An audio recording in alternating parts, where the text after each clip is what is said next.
Ayon sa kasaysayan, ang Malabon ay dating tinatawag na tambubong. At ayon sa kanila, ang katawagang Malabon ay nagmula sa salitang Malabong na ang ibig sabihin ay maraming labong o bamboo shoots. Ang lugar ng Malabon ay kilala bilang food business capital ng Metro Manila. Sa katunayan, ay dito lang naman nagmula ang pinagmamalaki nilang Pansit Malabon. Sa lugar din matatagpuan ang iba't ibang food manufacturing groups gaya ng Silver Swan, Rufina Patis, Master Siomai at Rino Liver Spread. Maliban dito ay marami ding mga lumang bahay at simbahan ang matatagpuan sa Malabon. Isa na riyan ang mahigit 400 taon na ang simbahan ng San Bartolome, ang lumang bahay ng Sijuko Mansion na itinayo mahigit 100 taon na ang nakakalipas. Ang kwento po natin ngayon ay nangyari sa Malabon City.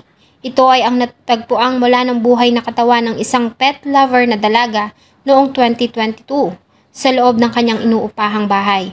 Samahan niyo po akong balikan ang kwento na naging kamatayan ni Lovely Ann Villagomez.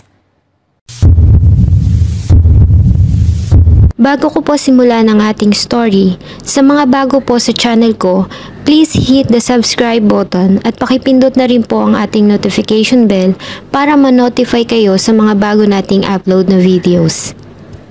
22-2022, bago pa man lumubog ang araw sa kanluran, ay nakatanggap ng report ang Substation 7 ng Malabon City Police. Ito ay dahil sa natagpuang wala ng buhay na katawan ng isang dalaga sa inuupahan nitong bahay sa Barangay Baritan. Nang magtungo sila sa lugar ay dinatnan nila ang kalunos-lunos na kalagayan ng dalaga. Wala itong damit sa ibabang bahagi ng kanyang katawan at may bakas ng sangkal sa kanyang leeg. Katabi nito ang alaga nitong aso na duguan, sanhi ng natamo nitong mga saksak. Wala ding mahalagang gamit ng biktima ang nawawala, kaya naman ang motibong tinitignan ng kapulisan ay ang panggagahasa. Ayon sa kanilang naging panayam, sa nobyo ng biktima na si Kevin Lim, ay nagtungo siya sa bahay ng nobya ng bandang alas 6 pasado ng hapon. Nag-alala na kasi umano siya dahil sa hindi nito sinasagot ang kanyang mga tawag at messages mula alas 2 ng hapon. Kaya naman ay nagdesisyon na siya na puntahan ito sa inuupahang bahay. Ilang beses pa umano siyang tumawag ngunit walang sumasagot mula sa loob. At nang sumilip siya sa siwang ng pintuan, ay dito niya nakita ang nobya na duguan, kaya naman ay agad siyang tumawag sa mga pulis bago niya tuluyang sirain ang pinto. Ang biktima ay kinilalang ang 29 anyos na si Lovely Ann Villagomez o mas kilala nila sa tawag na LA. So this is the photograph of the crime scene. Ito yung sa harap ng bahay ng victim. Kikita natin na medyo scattered yung mga clothing. And even yung aso ay pinatay din. Nakitaan natin ito na may saksak. And si Lovely Ann, wala namang mga physical injuries na nakita, but nakita natin na merong pasa sa kanyang lieg. And merong result, postmortem result later that will be presented also. So the cause of death is asphyxia by manual strangulation. So meron ding evidence of black and blue face mask. So close up view doon sa alleged blood splatter doon sa folding table. Agad namang nagsagawa ang mga tauhan ng Malabon Police at Northern District Criminal Investigation and Detection Group ng investigasyon. At dito ay nagawa nilang makakuha ng mga footages ng closed-circuit television sa area. At dito ay nagawa nilang makita ang mga nangyari noong araw bago makitang wala ng buhay ang biktima.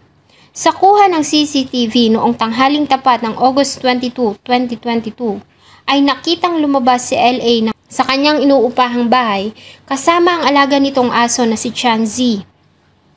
Ayon sa pamilya, ay ugali na ni LA na maglakad sa lugar kasama ang alaga.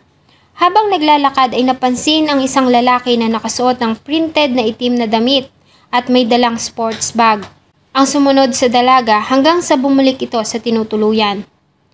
Nang makapasok sa loob ay may 10 minuto pa na nagpabalik-balik ang lalaki sa lugar at tila ba hindi mapakali hanggang sa makakuha ito ng tiyempo at makikita sa kuha ng CCTV ang pagpasok nito sa loob ng bandang 1:00 ng hapon.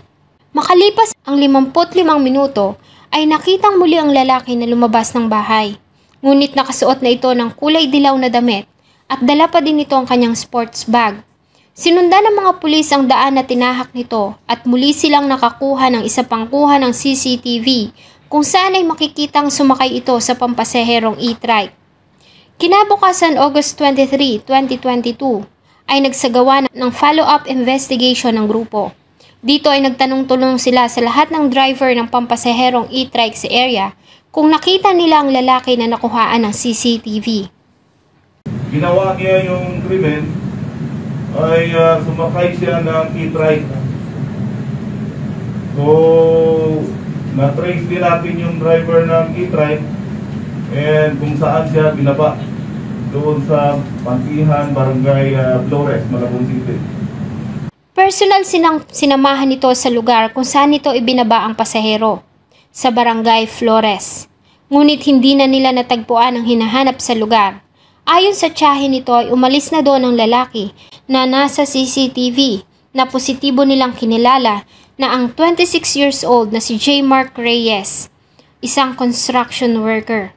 Naikwento din ng mga kaanak nito na umamin sa kanila si J. Mark na may nadisgrasya umano itong babae.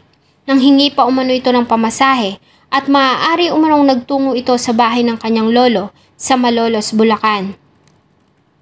Napag-alaman din ng mga otoridad na ang suspect ay dati nang naaresto sa kasong may kinalaman sa illegal drugs o paglabag sa RA 9165 noong taong 2019 at nakalaya lamang noong 2021, ngunit ito ay nasa ilalim pa din ng probation.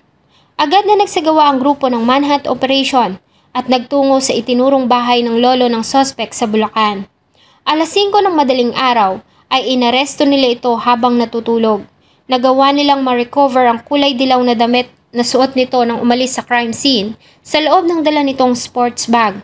Sinubukan pa nitong pumalag at tumanggi na sumama sa mga pulis. Nang makarating sa presinto, ay umamin na din ito sa ginawang krimen.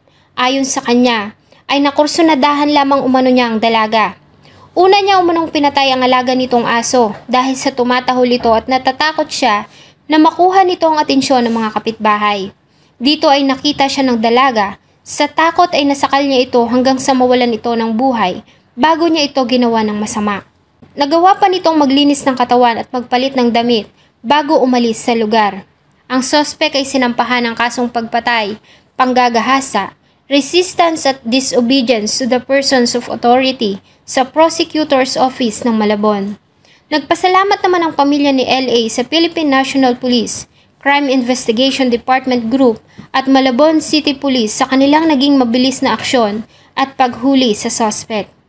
Sana po ay nagustuhan niyo ang isa na namang malungkot na kwento na akin pong ibinahagi.